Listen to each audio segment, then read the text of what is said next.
6 into another set. Fold the 6 square feet double at the front into bend. Make 50 loops along the edge of the end curtain and also along the edge of the end curtain in the other side. Then make 50 bronze flaps and put them in the loops to fasten the tent together as well. As for the additional length of the tent curtains, the half curtain that is left over is to at the rear of tabernacle. The tent curtains will be cubic, longer on both sides.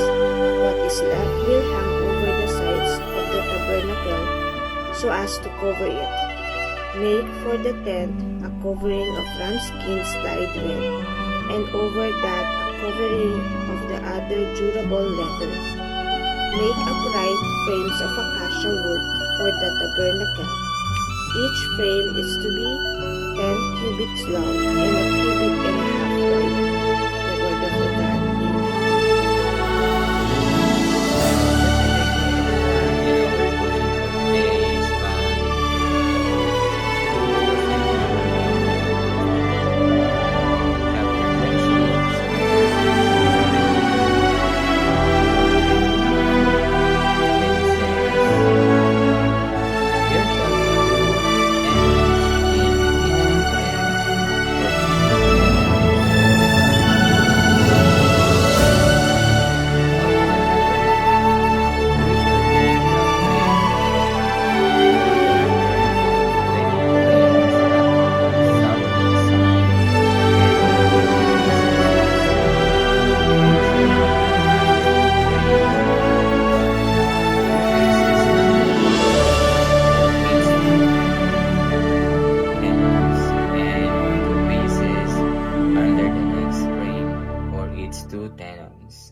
And for the second side of the tabernacle, on the north side, 20 frames, and their 40 bases of silver, 2 bases under one frame, and 2 bases under the next frame.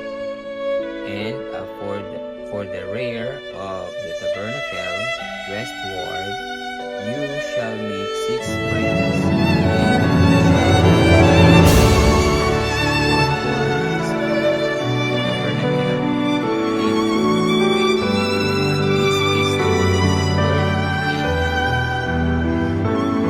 Blessed day, everyone. Our reading for today is from Exodus, chapter 26, the tabernacle.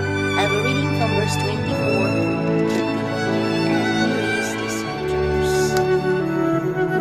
They shall be separate beneath, but joined at the top. And the first ring, though shall it be with both of them. They shall form the 2 corners.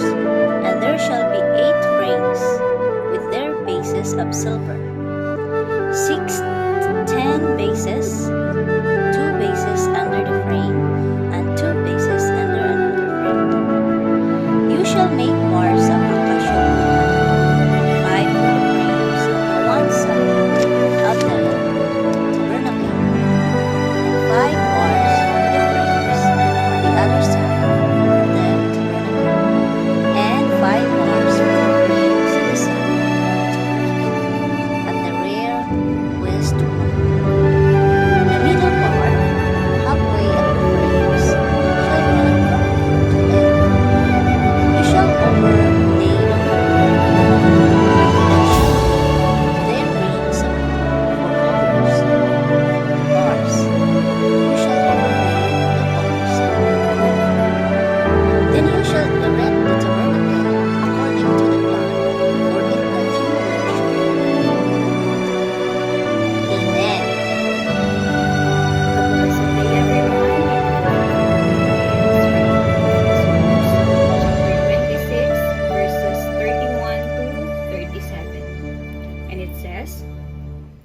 Make a curtain of blue, purple, and scarlet yarn and finely twisted linen.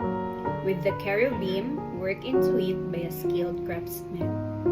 Hang it with gold hooks on 4 posts of acacia wood, overlaid with gold and standing on 4 silver bases. Hang the curtain from the clasp and place the ark of the testimony behind the curtain. The curtain will separate the holy place from the most holy place. Put the atonement cover on the ark of the testimony in the most holy place.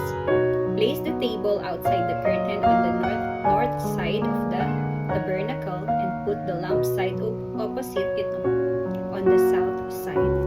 For the entrance